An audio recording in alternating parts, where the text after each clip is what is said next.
আসসালামু আলাইকুম। আমি ডাক্তার মিজানুর রহমান। স্বাগত জানাচ্ছি আপনাদেরকে। আমি আজকে কথা বলতে চাচ্ছি কেরিয়ার নিয়ে। একজন স্টুডেন্ট বা একজন ছাত্র কিভাবে তার কেরিয়ারকে সাজাবে।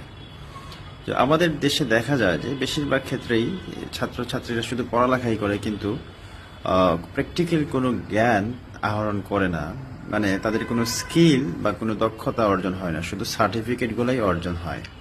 তো প্র্যাকটিক্যালি যখন তারা পড়ালেখা শেষ করে চাকরির জন্য অ্যাপ্লাই করে, তখন দেখা যায় যে তাদের কোনো প্র্যাকটিক্যাল নলেজ নাই, তাদের কোনো দক্ষতা নাই, স্কিল নাই। কারো স্কিল না থাকলে কোনো প্রতিষ্ঠান তাকে চাকরি দিতে চাইবে না। বিদেশেও একই ঘটনা ঘটে। তারা যদি বিদেশে যায়, দেখা যায় যে তার শুধু সার্টিফিকেট আছে, কিন্তু তার কোনো স্কিল বা দক্ষতা নাই, সে কোনো কাজ পারে না।